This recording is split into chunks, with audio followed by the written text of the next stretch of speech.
The ocean still smelled like wedding flowers that hadn't forgiven the salt. My dress hung from the closet door in its garment bag, one drop of wine dried near the hem. The only flaw in a flawless day. 2 weeks since the vows, and the house still hummed with leftover laughter. I was cleaning my medals when the phone rang. The ringtone wasn't the usual, just a strange, low buzz that seemed to vibrate against the windows. Ma'am. The voice was unfamiliar, young, careful. This is Evan Grant, your photographer from the ceremony. I smiled automatically. Evan, you survived the Jensen clan? That alone deserves a medal. He didn't laugh. Ma'am, I found something while finalizing your album. I think you should see it. Something in his tone snapped my spine upright. I'd heard that kind of voice in a war zone, the sound of someone realizing a truth they didn't want to carry. Send it to me, I said. No, ma'am, he said, quieter. You'll need to come in person. The line clicked dead before I could ask why. The apartment felt too big all of a sudden. Daniel's jacket still hung from the chair, a napkin from the reception tucked in the pocket like a peace flag. My father's navy insignia glinted on the mantel, the same one I'd pinned to my bouquet for luck. I touched it, the cool metal grounding me. On the table, the framed wedding photo stared back. Daniel's smile rehearsed, my own radiant because I believed it. Evan's studio sat near the pier, an old warehouse that smelled of sea air and chemicals. The bell above the door jingled, one sharp note that sounded like a confession. He appeared from the darkroom, sleeves rolled, eyes uncertain. Commander Jensen. Rachel, I corrected. Off duty now. He motioned to his desk, a computer monitor glowing in the half-light. I didn't mean to see it. I was scrubbing through reception footage.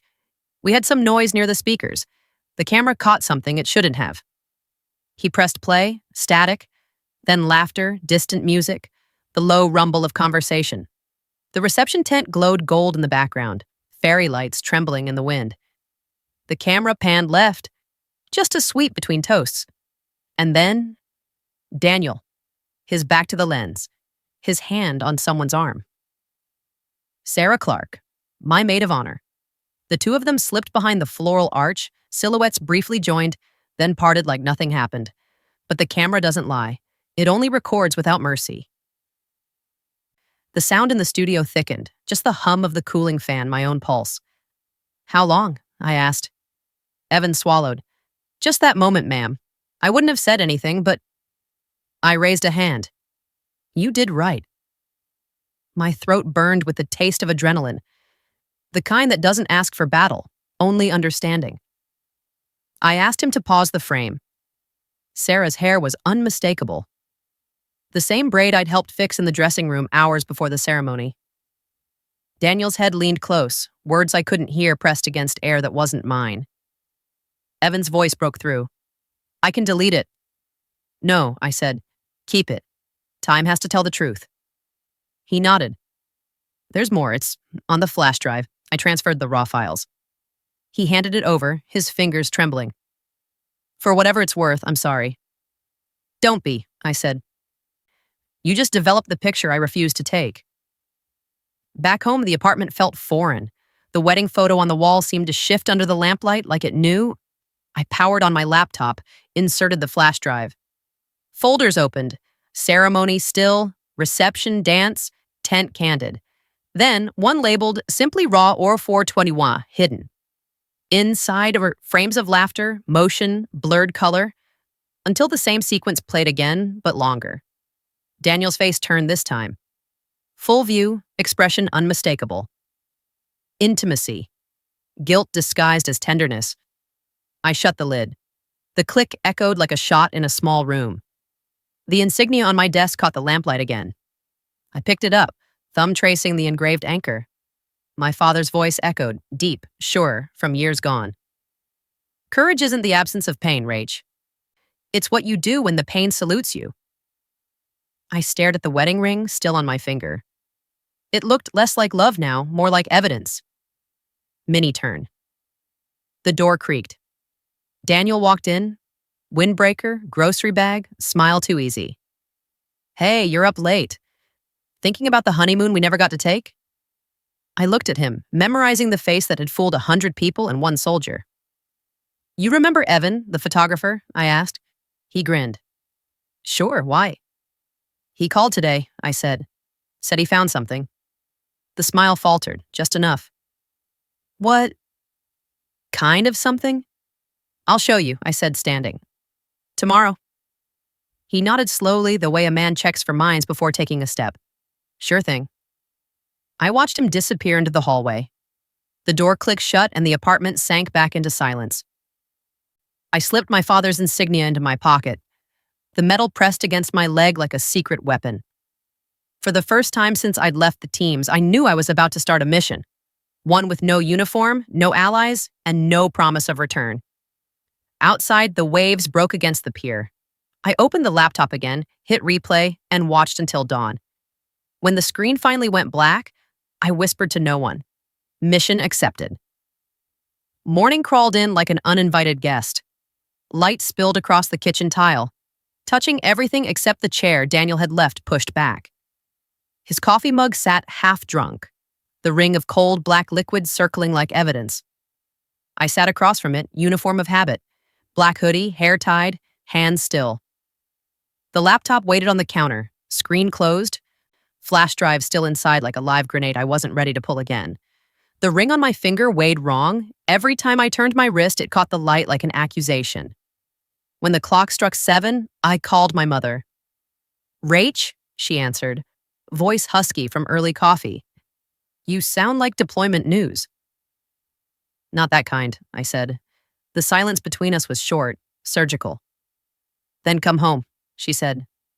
Her house still smelled like cedar polish and the faint trace of my father's aftershave. A ghost in every room. I walked in without knocking. Mom was already at the table, blue robe, reading glasses, the same mug she's used since my academy days. Coffee's hot, she said. I poured, sat. She didn't ask at first. She never did. She just studied my face the way officers study maps before the first shot. You found something, she said finally. Not what I wanted to. She waited. I slid the flash drive across the table like contraband. The photographer called. There's footage. Her expression didn't change. Her hand stayed on the mug, steady. Of Daniel? And Sarah, I said. The clock ticked once, loud as gunfire. I always liked her smile, Mom said softly. Too bad it wasn't honest. I leaned back, exhaled. I can handle a bullet, Mom, not this kind of wound. You're handling it, she said. You're sitting upright. That's step 1. I want to break something, I said. Then break the silence, she said. Not yourself. Her tone had that same calm she used when Dad got his diagnosis, when orders came that he'd never wear uniform again. She believed pain was just another duty. You salute it, then walk through it. She reached across the table, touched my hand. Your father used to say, love can be blind, but marriage teaches you to see. Now you're seeing, Rachel. Don't close your eyes again. I stared at the insignia pinned to my sleeve. He'd tell me to fight. He'd tell you to choose what you fight, she said. Mini turn. I drove to the beach where Dad's ashes were scattered. The air was sharp, salt cutting through memory. I knelt by the pier, touched the waterline. Permission to rage, sir, I murmured. The wind answered like laughter. Back then, combat made sense. Clear enemies, clear missions, clear exits. Betrayal, though, was a different kind of terrain. It didn't announce itself with gunfire. It waited until you smiled. Daniel texted around noon. Daniel, we need to talk tonight. Please don't do anything rash. Rachel, too late. Already thinking. Daniel, Rach, I made mistakes. Don't let anger ruin us. The word hit like shrapnel. Small, invisible, fatal if it finds the right artery. I stopped at my neighbor's house. Retired Marine Staff Sergeant Mike Daniels, a man with too many stories and one working lung. His porch smelled like tobacco and varnish. He saw my face and didn't bother with small talk. Who needs punching? He asked. Wrong battlefield, I said. Then it's worse, he said, lighting up. When a civilian betrays you, it's gossip. When a spouse does, it's a breach of security. I laughed once, no humor.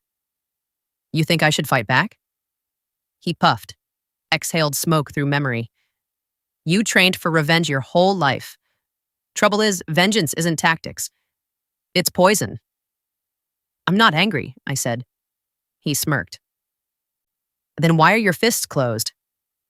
I unclenched them. Because I know what I'll do if I open them. He nodded slowly, eyes narrowed. Then don't open your hands for destruction. Open them for truth. You'll find it holds heavier. At home, the insignia gleamed faintly on my mantle. I stood in front of it, remembering Dad's hand on my shoulder the day I graduated buds, his voice hoarse but proud. You'll learn one day, Rachel. The hardest missions don't start with orders. They start with heartbreak. I hadn't understood until now. I picked up the insignia, held it against my palm until the edges bit skin.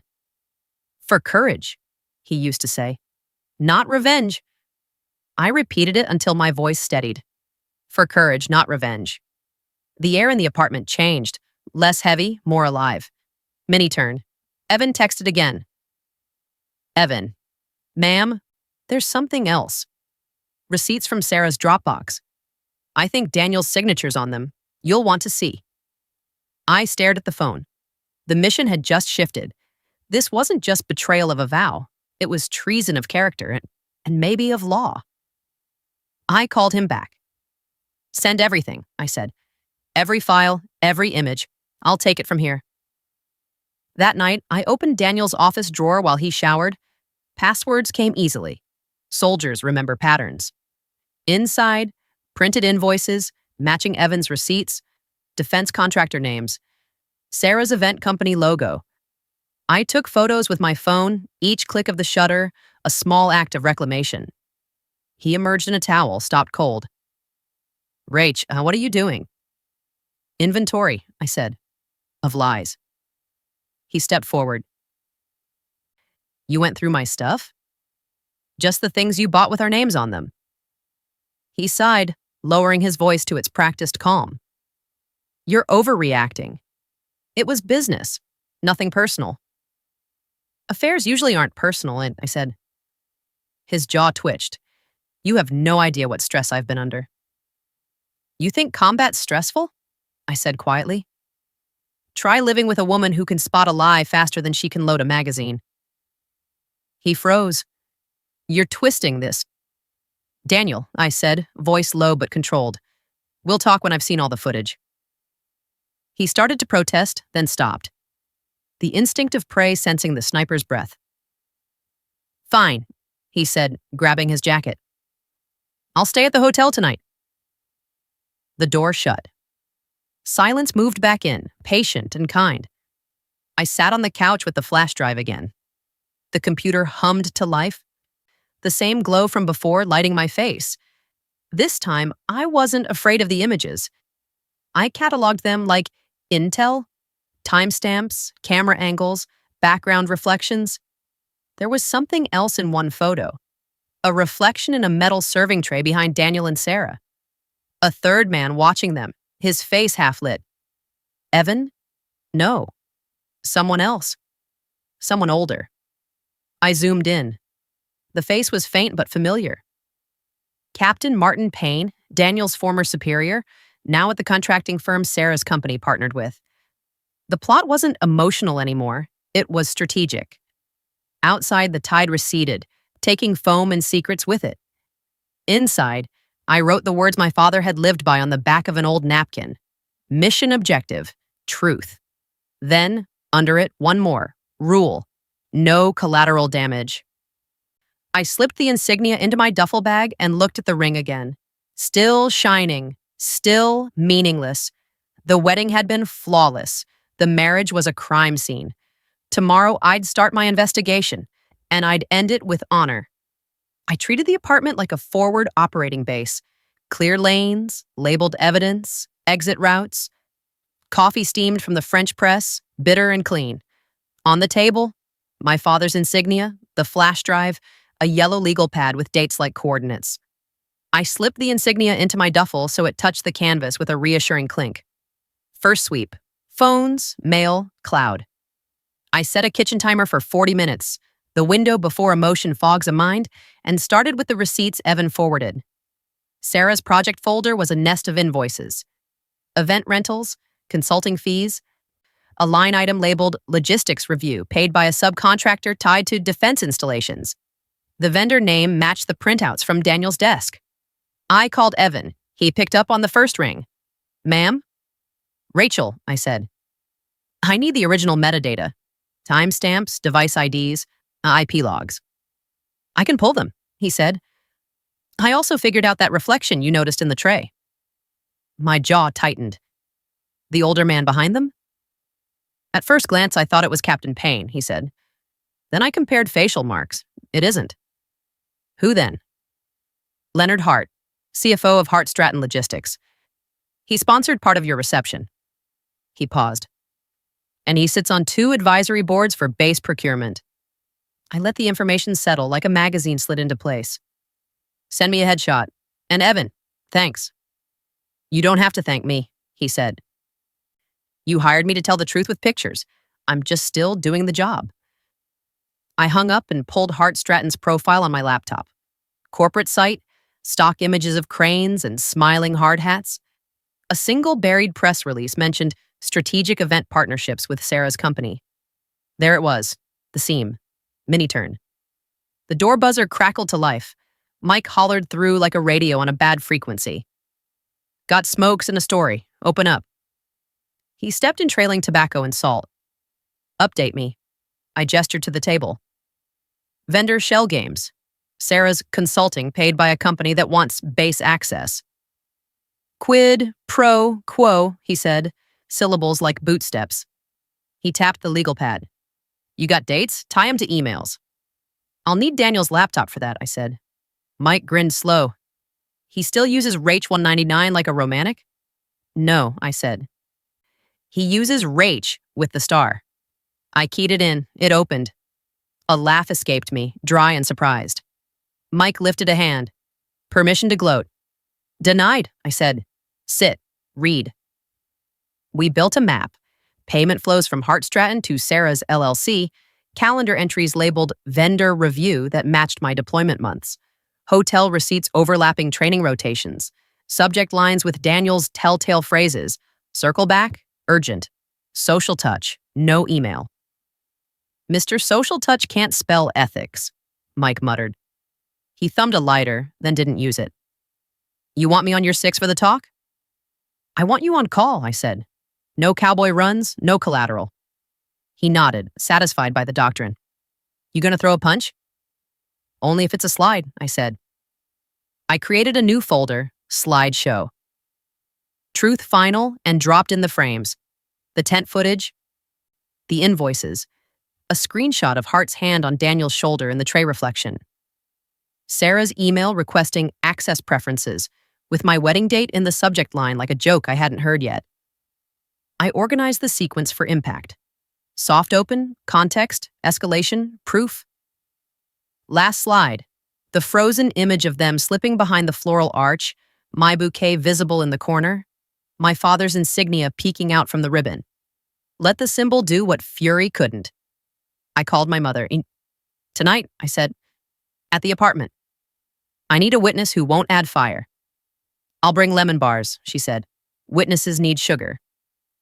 I texted Daniel, be home by 1900. We need to talk. He replied in 30 seconds. Okay, I want to fix this.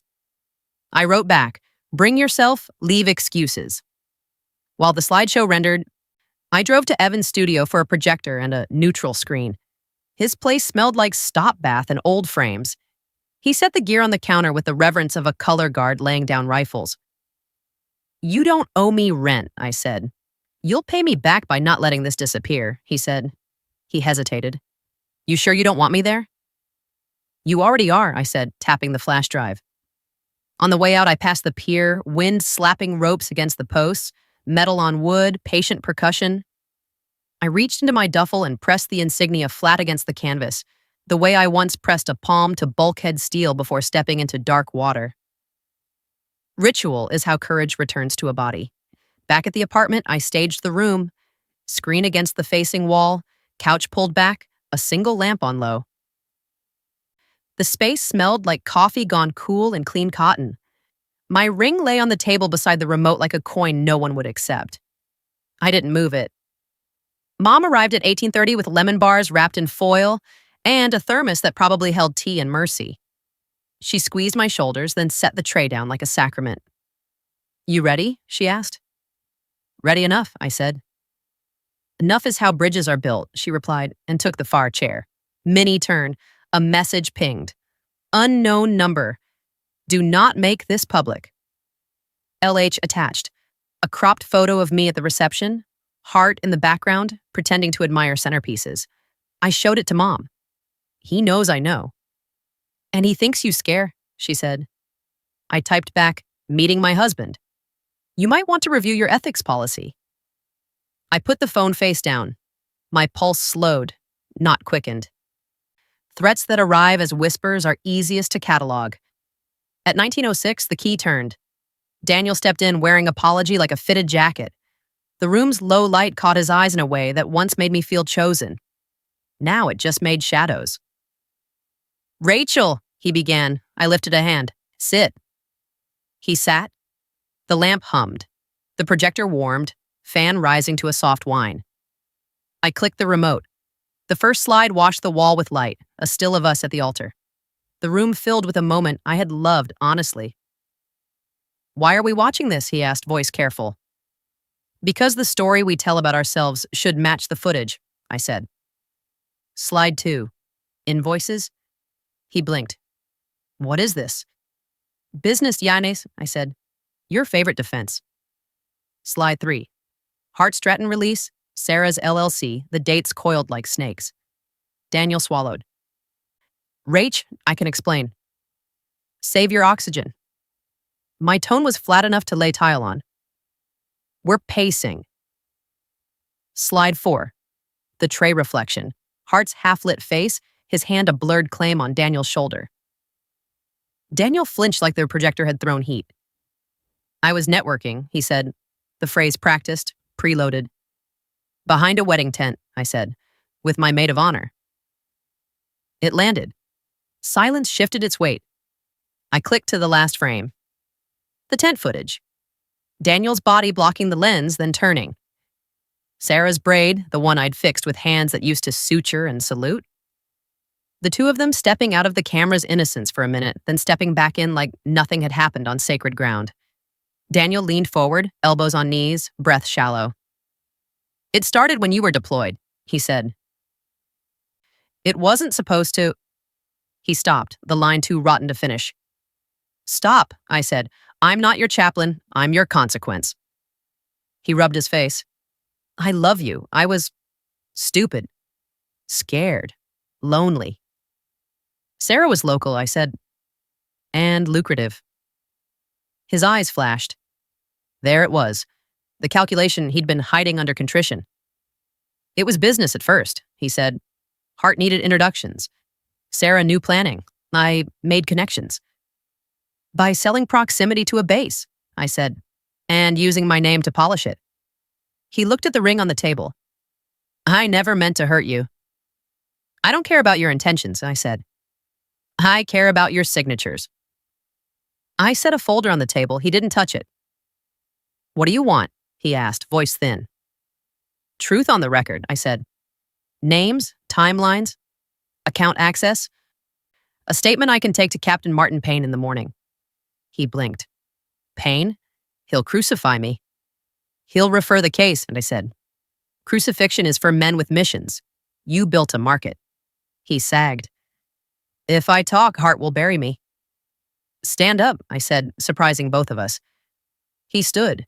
I pointed to the screen. "Look at yourself. Do you recognize that man?" His mouth opened, shut. "No," he whispered. "Good," I said.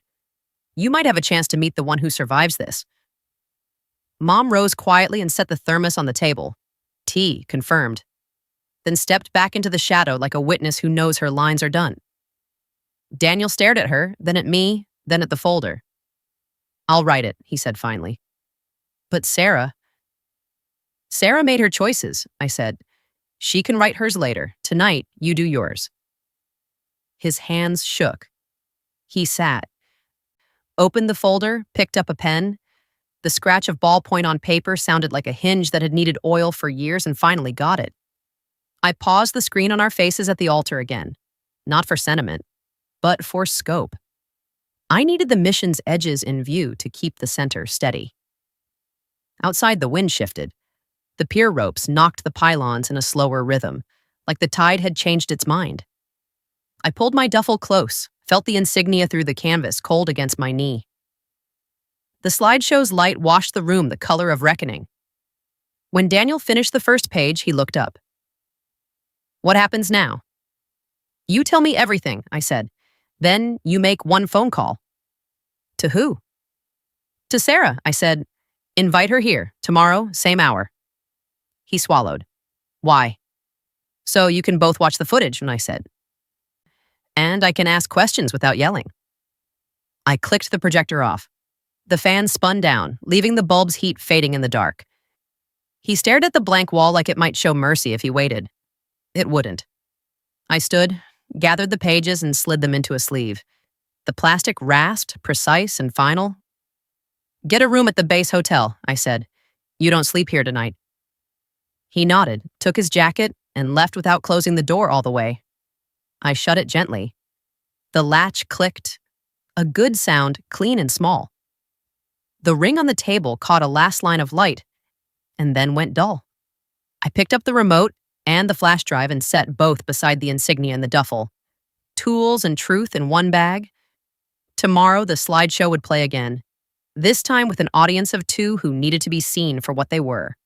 And when it ended, the law would stand up. By the time the sun rose, the apartment had the sterile stillness of a briefing room. I'd barely slept. Every instinct, the combat training, the mission structure, clicked back into place. I'd made lists, evidence labeled A through G, duplicate copies on drives stored in my duffel, and one under Mom's teapot. I wasn't letting truth vanish to panic or fire. When the knock came at EO 700, it wasn't Daniel, it was Mom. She stepped in, eyes alert, hair pulled back like the mother of a soldier reporting for emotional duty. She placed a folded note on the counter. "Captain Martin Payne's number," she said. "You'll need it today." I stared at the name. He was Daniel's old commanding officer. "He was also your father's friend," she said. "Martin doesn't blink when things get ugly." I nodded. "He'll get the file after this meeting." She exhaled. "Good, because justice needs process. Revenge doesn't." I smiled faintly. "You always find the difference." "I learned from you," she said. At 18:55 hours, Daniel arrived. He looked like a man who hadn't eaten or forgiven himself. His tie was wrong, too tight, too desperate. He stood in the doorway, silent. "She's coming," I said. Sarah's car pulled up 2 minutes later. Her heels clicked across the tile like tiny detonations. Same perfume she wore at the wedding, floral, expensive, and somehow defensive. "Rachel," she started, voice sugar over guilt. "This feels unnecessary." "Truth usually does," I said. They sat on opposite ends of the couch, a gulf between them. I positioned the projector again, the slideshow cued. The light hit the wall, soft first, then brutal. Slide 1. Our wedding kiss. Timeless, framed, perfect. Sarah whispered, "Why are you showing this?" "To remind you what it looked like when I still trusted both of you," I said. Slide 2. The invoices, the consulting fees. Daniel leaned forward. "Please stop." Slide. 3. Hart Stratton's logo. Sarah inhaled sharply. "You worked with him," I said. "Don't bother denying it." She clenched her jaw. "He sponsored the event, that's all." "Then why the line item labeled contract facilitation?" I said. Neither answered. Slide 4. The reflection in the tray.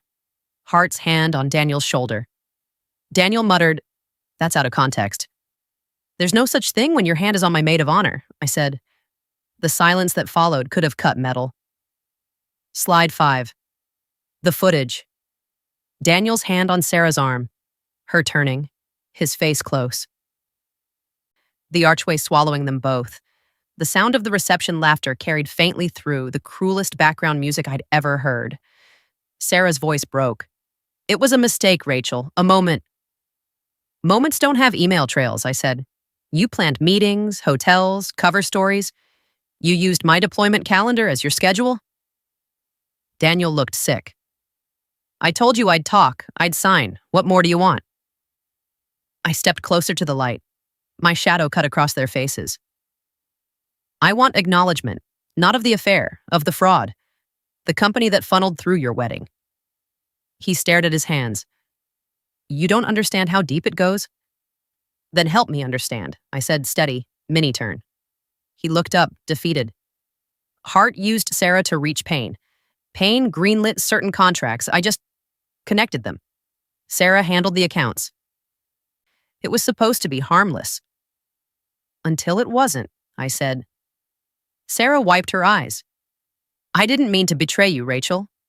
I shook my head. You didn't betray me. You betrayed your uniform. Every vow, every bond. You turned honor into leverage. Mom's voice came soft from behind. So fix it. Sarah blinked at her. How? By telling the truth before someone else does, Mom said. Daniel stood suddenly pacing, restless energy finding no exit. They'll charge me with federal breach, maybe worse. Hart will come after us all. Then we go higher, I said. Martin Payne can protect us, but only if we hand him everything. Sarah stared. You'd really do that? Turn him in? I don't turn people in, I said. I turn evidence over. People decide their own fate. I pressed call. The speaker rang twice. Commander Jensen? The voice was steady, deep, formal, Payne. Captain, I have something urgent, I said. It involves Hart Stratton Logistics, my husband, and a procurement chain that needs light. Where are you? He asked. My residence. I'll be there in 20.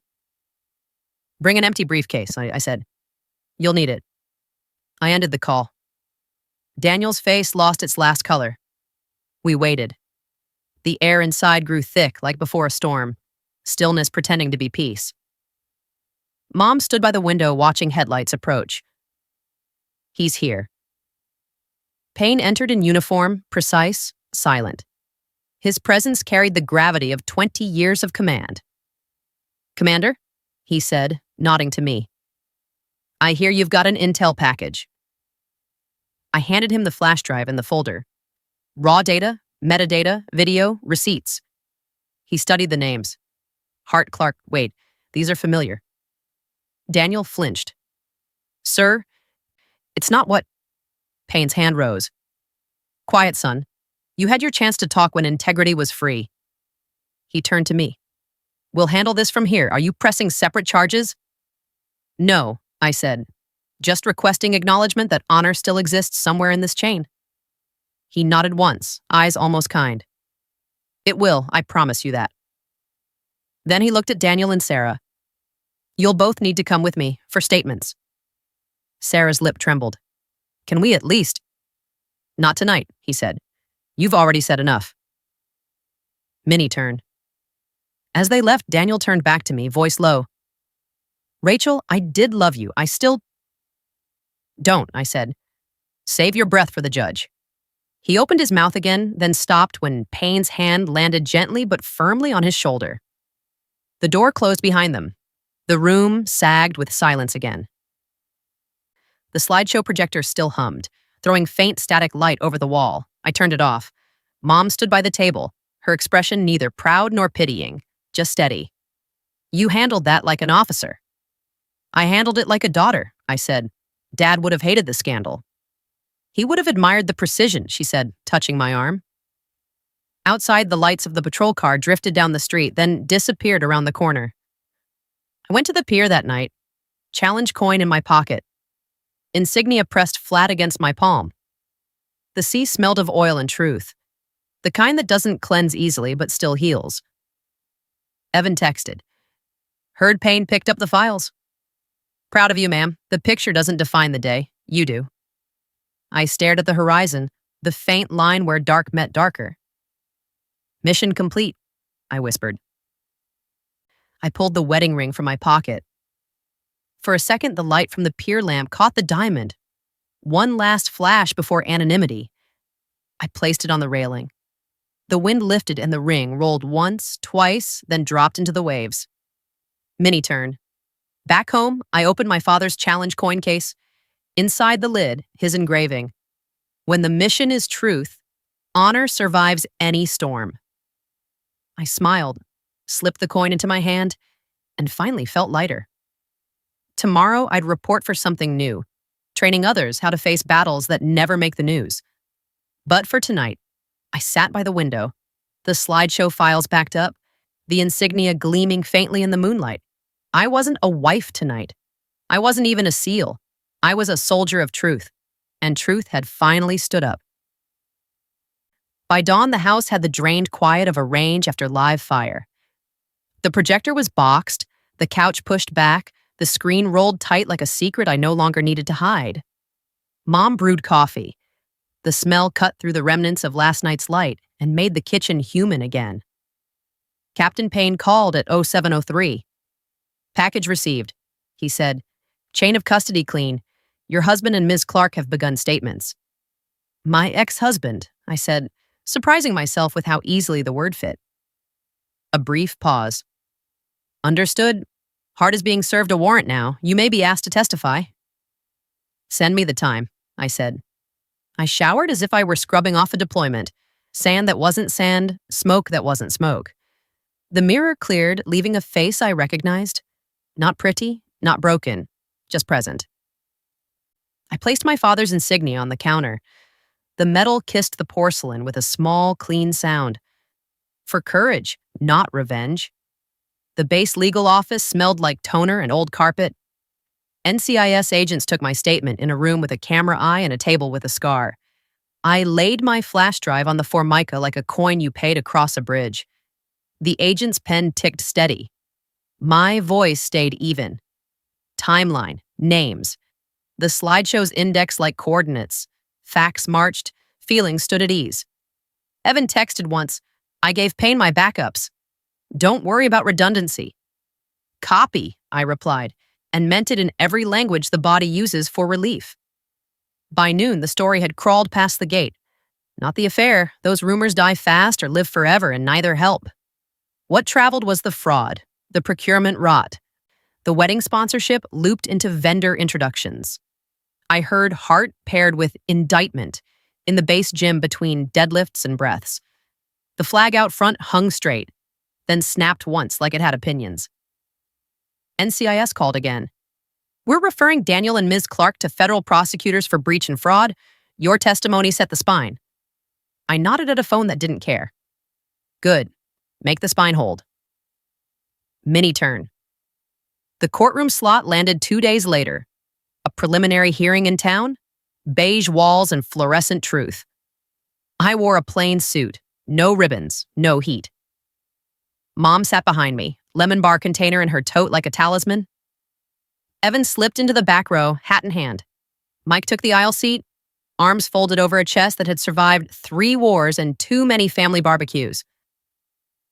Daniel entered in a suit that tried too hard. Sarah looked smaller than I'd ever seen her. Hart wore money like armor and still looked wet. The judge read charges the way surgeons read vitals, not for drama, for baseline. The prosecutor outlined dates, invoices, the tray reflection, the tent footage. The wedding venue was used as a meeting space to facilitate access to defense contracts, he said. Honor was the camouflage. My throat tightened. Not at the word honor, but at how easily it can be borrowed by cowards. When they asked me to approach, I kept it surgical. Yes, that is my footage. Yes, those are my husband's signatures. Yes, I confronted him in private. Yes, I turned evidence over before confronting anyone in public. The defense tried a line sharpened by desperation. Commander, isn't it true you're angry? That this is retaliation? I set the insignia on the rail where only I could see it. I am not angry, I said. I am precise. The judge's gaze lifted a fraction, like a man noticing the wind change. The hearing ended with bond amounts and surrender of passports. Outside, microphones waited. I gave them nothing but a sentence that had no scandal to sell. When the mission is truth, honor survives any storm. Evan caught up to me on the sidewalk. "Ma'am," he said, and pressed a small envelope into my palm. "For later." Back home, I opened it. A single print. Me at the reception, back to the camera, laughing with my mother, no one else in frame. No Daniel, no Sarah. Just the band of my father's insignia woven into my bouquet, sunlight ringing it like a halo. Evan had written on the back, "Happiness exists, even in broken days." I set the photo on the table beside the insignia and felt something unclench. Captain Payne called one last time that night. "Arrest complete, charges filed. You won't need to speak again until arraignment. We'll keep you updated." "Copy." "And Commander," he added, voice softening at the edges, "your father would be proud of how you ran this op." "Thanks, sir," I said. My voice wavered just enough to admit I was still human. That evening, I packed a duffel with exactly 3 items: the insignia, the challenge coin, and my running shoes. I left the ring off the list. I'd already fed it to the Atlantic. I laced up and ran the boardwalk until the air burned clean and the pier lamp stitched a path back to myself. On the way home, I passed a small crowd gathered outside the Veterans Center for a town hall that had been scheduled for weeks and suddenly meant more. I stopped at the door. The organizer saw me, startled, then smiled like relief. "Would you say something?" she asked. "Not yet," I said. "Soon." The truth had moved. Now it needed time to settle. Process, not punishment. Recovery, not rage. I slept that night without the slideshow in my head. Just the sea, just breath. Retirement from active duty tasted like metal and mint. The kind of relief you don't enjoy until the day after it's final. I signed the forms in a quiet office with a view of a parking lot and felt the weight shift. From kinetic to still, from sprint to sustain. I didn't hang a shadow box. I placed the metal rack in a drawer and slid the drawer closed. I left the insignia out where the sun could find it in the mornings. Mike introduced me to the director of the Veterans Center. The lobby smelled like coffee that had lived too many lives and Lysol that had seen too much. "We need someone to teach what no one taught us," the director said. "Emotional readiness, not slogans, skills." "I can do skills," I said. We built a syllabus that was part field manual, part kitchen table, threat mapping for gaslighting, evidence logging that holds in court and in memory, de-escalation drills for conversations that want to turn into wars. I called the class For Courage, Not Revenge, and printed the words at the top of every handout. Week 1, 5 women showed. Week 3, 20. By week 6, we had to borrow the church hall and a second coffee maker. The room smelled like hope, learning to sweat. I didn't tell my story first. I taught first. Then, when it mattered, I said the words out loud so someone else wouldn't have to practice alone. I confronted betrayal with a slideshow, I said, smiling at the absurdity and precision of it. Not for drama, for sequence. They listened the way soldiers listen to a storm they can't see yet but can smell. Then they stood, not loud, not performative, just because their bodies knew what respect felt like again.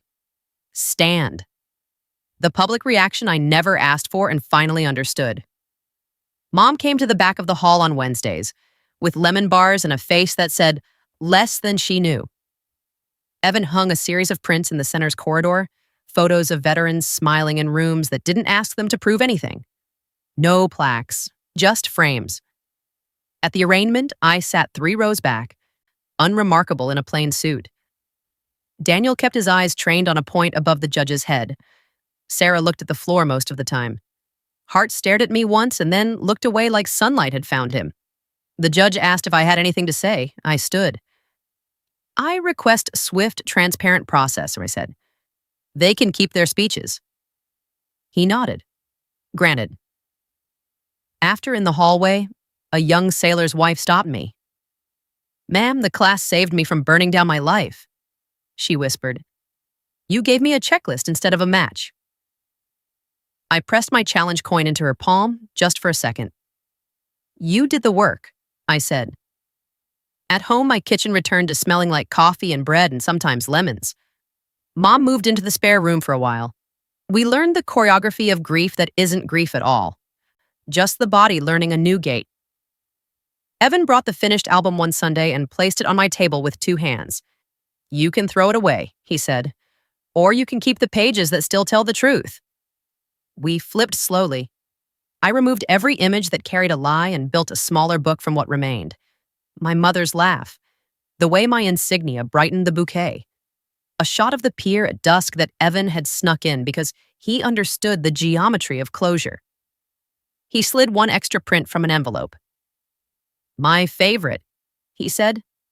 It was the frame he'd already given me, printed larger now. Me mid-laugh with Mom, sunlight finding the metal tucked into flowers.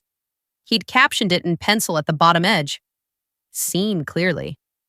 I hung it where the wedding portrait had been, and didn't feel like I'd lost anything worth keeping. Mini turn. Captain Payne visited the class on week 8 in civvies, carrying a thermos and gravity. He sat in the back for 40 minutes, then stood at the end without fanfare. "I've spent a career hearing men talk about honor," he said. "I came to watch someone teach it." He handed me a folded paper, an official notice. Citation for civil integrity. It wasn't a medal, it was better. It was paper that says the book still matters if you write in the margins with care. When I walked outside after class, the sky over the parking lot looked like steel warming. Rain threatened, then thought better of it. The flag out front shifted once, then settled. The world kept moving without asking me to chase it. At night, when the house slept, I'd take the small album to the table, flip to Evan's print, and breathe. Happiness can exist, even in broken days. I knew because I had the evidence. I returned to the pier just before sunset, the wind coming clean off the water like an apology with no words. The planks creaked under my boots in their old rhythm. A gull argued with no one, then changed its mind. The air smelled of brine, diesel, and something sweet that might have been a bakery 2 blocks inland, life refusing to stick to one scent. I carried 3 things in my duffel: the insignia, my father's challenge coin, and Evan's print in a simple frame. The ring was already out there somewhere, feeding a fish with stories. I set the insignia on the railing first, metal cooling fast under the evening air. "Mission complete," I told the ghost who taught me to choose the right fight. The water answered with a small slap against pylons, as good as a salute. Then the coin. I pressed it flat to the railing until my palm warmed the brass. When the mission is truth, honor survives any storm. The words held like knots. I opened the frame and freed the print, held it up to the light. Me and Mom in a square of laughter time can't edit. Behind us, bouquet of fairy lights, innocent little suns that had no idea what they were illuminating. I could have tossed the whole thing to the waves and called it cleansing. Instead, I placed the photo back in the frame and set it beside the insignia. Not all artifacts belong to the deep. A teenage kid walked by and slowed, reading the moment. "You okay, ma'am?" "I am," I said, surprised by how true it sounded. He nodded like he'd contributed and kept walking, hoodie hood up against a wind that wasn't cruel. My phone buzzed. A message from the Veterans Center Director. Class list full for next month. We added a second session. Another from Mom. No words, just a heart and a lemon emoji. I smiled. Process, not punishment. I looked out over the line where the ocean pretends it ends and remembered the ballroom I'd sworn was flawless. The fairy lights, the speeches, the ring. Memory tried to stick to the betrayal like a burr. I let it fall off before it found purchase. We don't heal by pretending the shot didn't land. We heal by finishing the mission the wound tried to stop. Behind me, footsteps. Evan leaned on the rail a respectful yard away, camera hanging idle. "I figured I'd find you here," he said. "You stalk all your clients?" I asked. "Only the ones who turn evidence into a curriculum," he said, smiling. He nodded at the frame. "You kept it." "It keeps me," I said. He didn't ask for words I didn't owe. He lifted the camera, then lowered it. "You don't need another picture," he said. "You're in this one, right?" We watched the light thin to gold, then to a color that doesn't have a name because it only exists while the sun decides. He shoved his hands into his jacket like a man choosing not to shiver. "I'll leave you to it," he said. "Thanks," I said. "For calling that day." He shrugged. I didn't save your life. I just pointed at the truth. Same thing sometimes, I said.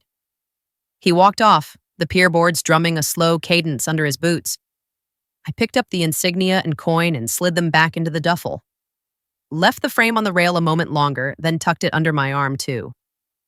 I wasn't leaving this one behind. It was a proof of concept. Joy coexists. On the way home, I passed the Veterans Center. The windows threw warm rectangles onto the sidewalk. Inside, a janitor swept a floor that had learned lines of women who stood without permission. I touched the glass with 2 fingers, a habit I'd picked up at the team warehouse before stepping into the night, and kept walking. At home, I hung the print over the kitchen table, set the insignia on the runner, dropped the coin into the bowl where I keep keys and flash drives and truths too small to lose. The apartment smelled like lemon oil and whatever my mother had baked while I was out. The porch light clicked on because timers obey when people don't. I made tea and wrote the last entry in the notebook I'd started the day after the wedding, a ledger of facts that had turned into a map out. True resilience is choosing healing over revenge and forging honor from what's left behind. I added one more line for the students I hadn't met yet. You don't need a slideshow to prove the truth. You need a spine to stand in it. I closed the book, slid it into the drawer with the medals, and left the drawer cracked an inch. Not hidden, not flaunted. Present. Before sleep, I stepped onto the balcony. The wind lifted my hair and put it back down, gentle. Somewhere, a train moaned its low animal note. The city answered with a siren and then apologized by stopping. The world did what it always does, moved forward, indifferent to stories and yet full of them. I whispered the inventory that keeps me. Insignia, photo, duffel, slideshow. Objects that once felt like evidence now felt like tools. I kept them, not because I needed proof, but because I had work to do. When I finally turned off the light, the kitchen kept a soft glow. The reflection on the frame's glass, the ghost of the porch light, the idea of morning. It looked like a promise that no one had to make and no one could break. Honor had survived the storm, healing had started where something broke, and I'd chosen both. If you believe honesty and resilience are worth more than perfect appearances, subscribe for raw stories of courage, loyalty, and rebuilding after betrayal.